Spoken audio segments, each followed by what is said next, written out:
नमस्कार दोस्तों, फिर से आपका एक बार ब्लॉग में स्वागत है। आज हम डोंगला आए हैं। आपको आज घनश्याम रत्नानी जी भास्कर यंत्र के बारे में जानकारी देंगे।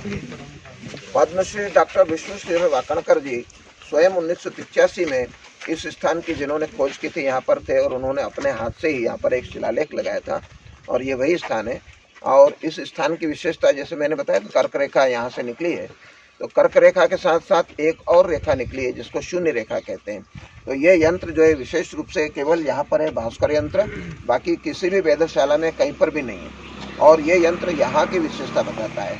आपके मन में प्रश्न आता होगा कि कर्क रेखा तो राउंड शेप में तो अन्य स्थानों पर भी है, फिर यहाँ पर ही क्यों? तो इसके लिए उसका उत्तर ये यंत्र देता है। पृथ्वी अपने अक्ष पर 23.5 डिग्री झुकी हुई, वास्तव में आज की स्थिति में 23 डिग्री और 26 मिनट, 23.5 नहीं, और इसमें परिवर्तन होता रहता है। अधिकतम 24 डिग्री तक का झुकाव भी हो जाता है, न्यूनतम 22 डिग्री का झुकाव भी होता है। ये 27,000 वर्ष में पूरा परिवर्तन होता है। तो अभी वर्तमान में 23 डिग्री 26 मिनट इसका झुकाव पृथ्वी का, और उसी झुकाव को लेकर के हमने एंगल लेकर के पाइप लगाए। तो रात्रि में 365 दिन कभी भी हम रात्रि में आए, अंधेरा हो, बादल नहीं हो, तो इसके पाइप में दक्षिण सिरे से अंदर आंख लगा के देखेंगे तो हमको ध्रुव तारा दिखाई देगा। एकमात्र ध्रुव तारा ही दिखता है ना। दूसरा, ये कर्क रेखा जैसे यहाँ से निकल रही है, तो साथ साथ ये शून्य रेखा एक और दिखाई दे रही है। उत्तरी ध्रुव दक्षिणी ध्रुव को मिलाते हुए कालों के काल महाकाल के शिखर के ऊपर से होकर आ रही है। ये शून्य रेखा आदि काल से कालगणना का केंद्र रही है। परंतु दुर्भाग्य से क्या हुआ कि जब अंग्रेज यहाँ पर आया तो हमारी संस्कृति को छिन्न भिन्न करने के लिए कई ऐसे कार्य किए, और उन्हीं में एक कार्य ये भी है कि शून्य रेखा को विचलित करके वो स्पेन ले गए, पेरिस ले गए। इन्हें ले जाने का मतलब उन्होंने स्थापित किया, मान्य किया, और आज जो है ग्रीनिच में स्थापित कर दिया। तो आज जो हम घड़ी का टाइम मिलाते हैं, ग्रीनिच मीन टाइम से मिलाते हैं, वास्तव में हमारा क्या होना चाहिए? Mahakal mean time.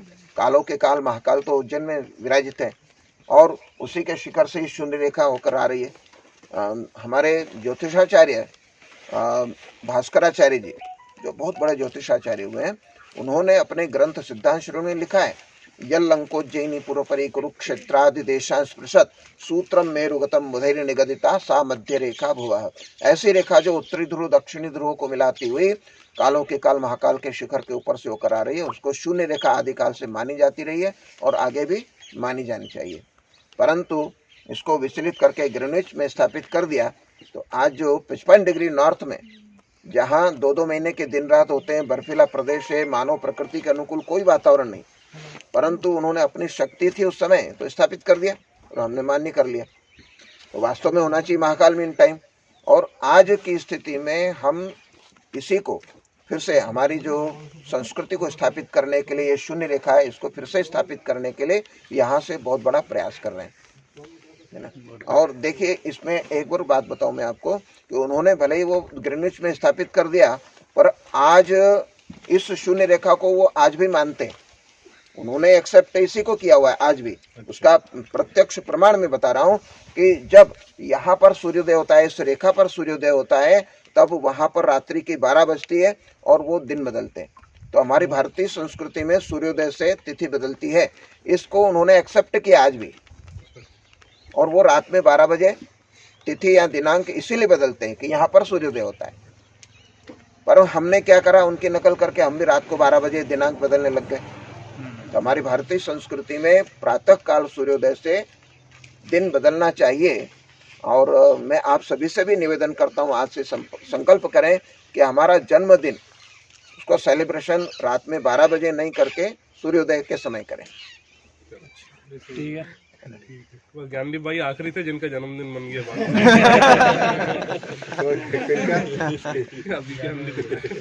तो ये जो शून्य रेखा है, इस शून्य रेखा को फिर से स्थापित करने के लिए बहुत बड़े स्तर पर प्रयास हो रहा है, और महाकाल मीन टाइम पूरे विश्व में मान्य हो, इसके लिए यहाँ पर ये शोध कार्य चल रहा है। यहाँ पे इंटरसेक्ट कर रही है दोनों। जी जी, कर्क रेखा, हाँ, दोनों इस प्रकार से जो है क्रॉस हो रही है। इस जगह की यही है कि दोनों इंटरसेक्ट कर रही है। हाँ जी, ये कर्क रेखा और शून्य रेखा दोनों इस प्रकार से यहाँ पर स्वस्तिक बना रही है।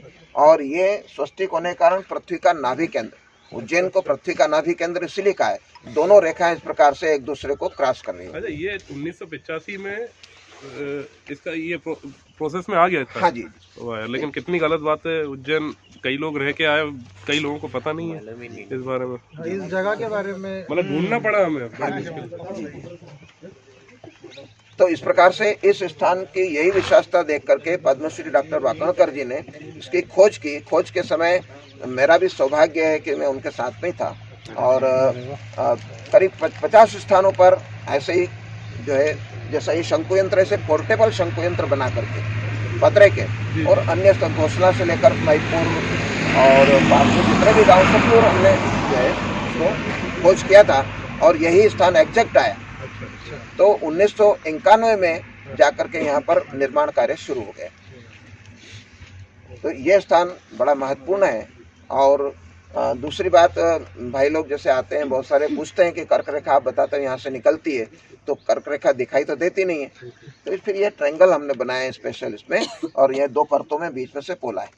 तो 21 जून के दिन जब कर्क रेखा पर सूर्य होता है, तो इसमें से सूर्य की किरणें निकलती है, तो यहाँ पर कर्क रेखा बनती है। तो कर्क रेखा स्पष्ट यहाँ पर दिखाई भी देती है। तो ये एक साधारण यंत्र होकर के भी अपने आप में एक अद्भुत यंत्र है, जो हमारे भारतीय संस्कृति और यहाँ की विशेषता बताने वाला है। बहुत बढ़िया। इमेजिन कर पा रहे हैं वो 1985 में जो आपका समय आप बता रहे हैं कितना एडवेंचरस रहा होगा। जी जी। मजे आए होंगे आपको। 2004 में मध्य प्रदेश विज्ञान प्रौद्योगिकी परिषद से प्रोफेसर नेगी जी यहाँ पर आए, अपने साथ साइंटिस्ट भी लाए, और उन्होंने जब जीपीएस यंत्र लगा करके यहाँ पर देखा, तो जो ये शिलालेख बना हुआ है, अभी लगाना है यहाँ पर, उसमें जो अक्षांश और देशांतर लिखे हुए वही के वही जीपीएस ने बताया। तो उन्होंने बड़ा आश्चर्य व्यक्त किया कि जीपीएस यंत्र का निर्माण 96 के बाद हुआ, और 85 में ये स्थान बिना यंत्रों के कैसे वाकणकर जी ने खोजा, और बिल्कुल एग्जैक्ट खोजा। तो ये उनकी दैवी शक्ति थी कि उन्होंने अपने जो है उस शक्ति का उपयोग करके इस स्थान को खोज लिया था। यही हमारे भारतीय मनुष्य की विशेषता है कि बिना आधुनिक यंत्रों के भी कई कार्य किए हुए। अब ऊपर आकर देख सकते हैं आप, और फोटोग्राफ जैसा भी ले